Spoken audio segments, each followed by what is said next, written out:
Welcome to the Climate Newsroom. I'm Sonia Astudillo, Global Climate Comms Officer at GAIA, reporting live from Baku, Azerbaijan. Joining me is Dr. Shahriar Hossaid, founder of the Environment and Social Development Organization, or ESDO, in Bangladesh. It's just past 7 a.m. here, and we're about to delve in COP29's Day 6, where discussions are focused on science, technology, innovation, and digitalization. Hi, Dr. Shahriar. As we published our assessment report, that is most of the country assessment report about the methane emission, and particularly from the west. And it is definitely from the landfill west. So the report actually articulated the situation, the current country situation about the methane emission from the landfill and the dumping site as well. As we published our assessment report, that is most of the country assessment report about the methane emission, and particularly from the west. And it is definitely from the landfill west. So the report actually articulated the situation, the current country situation about the methane emission from the landfill and the dumping site as well.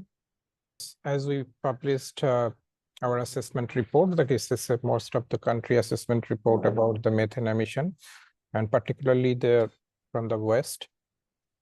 And it is definitely from the landfill west. So the report actually articulated the situation, the current country situation about the methane emission from the landfill and the dumping site as well.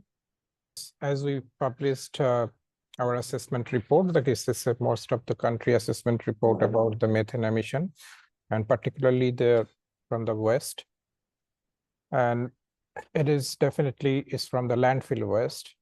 So the report actually articulated the situation, the current country situation about the methane emission from the landfill and the dumping site as well. As we published our assessment report, that is most of the country assessment report about the methane emission, and particularly from the west. And it is definitely from the landfill west. So the report actually articulated the situation. We have found the huge impact of the methane emission in terms of the vulnerability of Bangladesh climate. So Bangladesh is suffering for a lot of issues for the climate change, particularly for the natural calamity, floods. It hits in Bangladesh every year, and it's create a lot of havocs for the country economy and growth of the development. And the recently, as our report published, and the report is, I say that it is already keeping attention to the government, and the government is looking forward to the more about we recommended in the report. And the good things is that this is the first time in our country that we are assessing the situation of the methane emission, and particularly from the west sector. So this is not about the task for the approach to the other line ministries that are related to the climate change mitigation, adaptations, and financial mechanism. So we have already get the reactions after we launched the report here in Bangladesh Pavilion on 13th. And there are a good number of participation from the different ministry people, as well as the civil society, media, academics. They are also participated in our event. So as we talk about, and one of the Bangladesh delegation key is a principal negotiator, Professor Dr. Ainul Nishat. He was with us, and he stressed that this is an important issue that we address. And definitely this is a joint initiatives with Environment Social Development Organization and GAIA together. So we have specifically focused on the NDCs.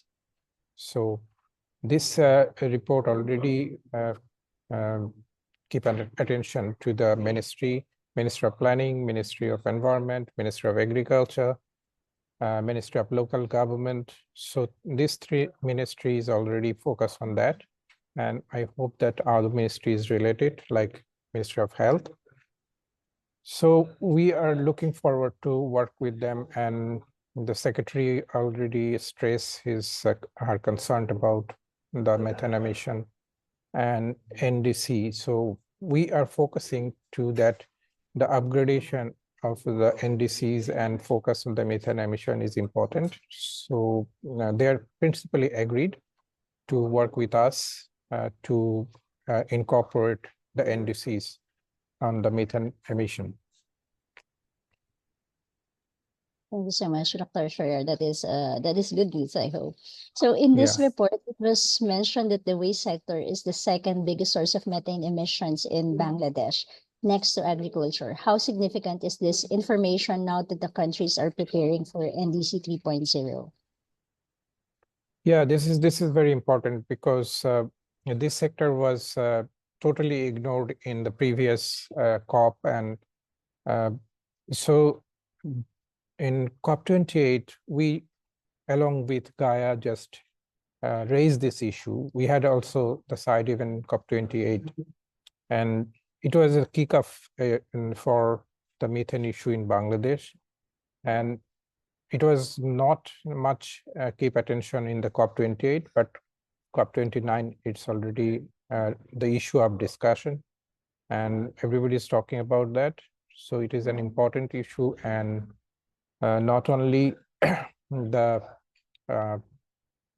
reduction of methane from the waste sector, it is already discussed about the waste sector, definitely the largest sector, but it is also the agriculture sector. So it is coming up already. So how it could be integrated together with the waste and the agriculture sector, this is the issue that we are discussing, and hopefully we will find out some the way of solution and moving towards methane reduction. And of course, this is about the NDCs. NDCs is the important focus of the national perspectives. So with the COP, the coming COP, we hope that coming COP will be more focused, and we will have the positive response from the national government. Thanks, Dr. Shahriar. In this mention, you also mentioned a few gaps in the NDC regarding the waste sector. So some of the gaps mentioned are limited focus on the waste sector, lack of specific targets, insufficient integration of the waste sector in Bangladesh overall in the overall climate strategy, and underestimation of the methane impact. What are your recommendations? Yeah, you are right that this is the significant gap in the NDCs. So we are highlighted that gaps, and we are recommending that this is to be taken in account. The waste sector is an important issue for a reduction, not only the reduction of methane emission, it is an important issue to tackle the climate resilience situation, and of course as far Bangladesh is a growing developing nations, so it is obviously that waste generation is a common phenomena.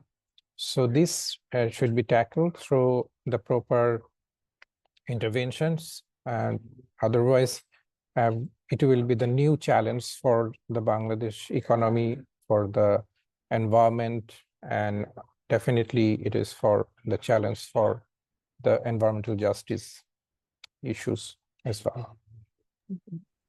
For sure, yesterday there was a Global Methane Pledge ministerial meeting. Can you give us the highlights from that meeting?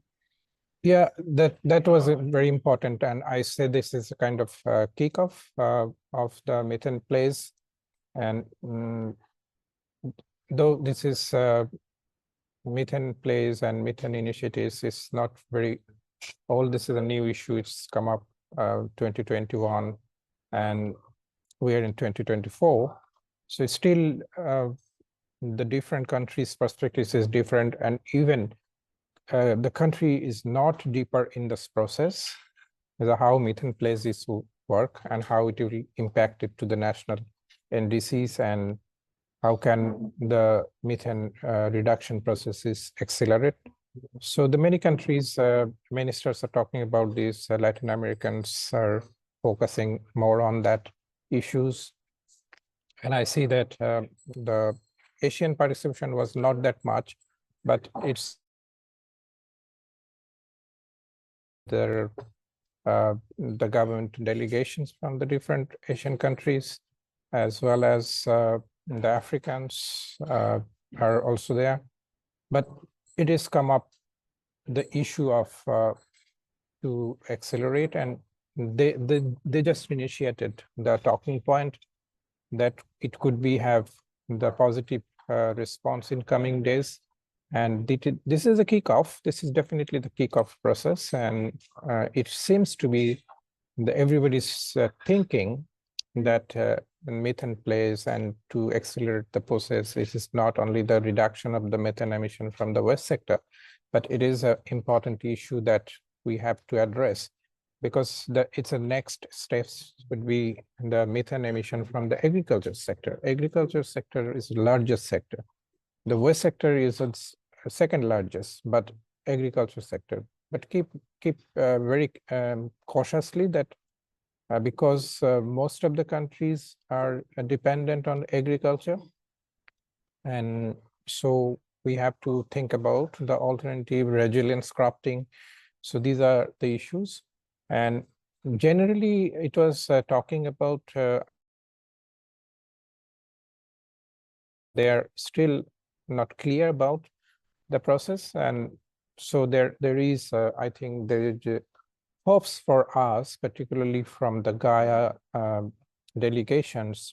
We need to help them. We need to educate them as we can, as much as we can. So this is a good opportunity for the GAIA delegations in COP29 to talk more about this issue in the sideline, informal discussion with the ministers, government delegations about the issue. Thank you so much, Dr. Shahriar, for sharing your insights. Thank you for tuning in. We look forward to bringing you more updates on the 19th, which is the second week of COP29. I know some of our delegations are leaving tomorrow, so thank you for helping me bring the latest from Baku. We look forward to seeing you next week. Thank you. Thank you.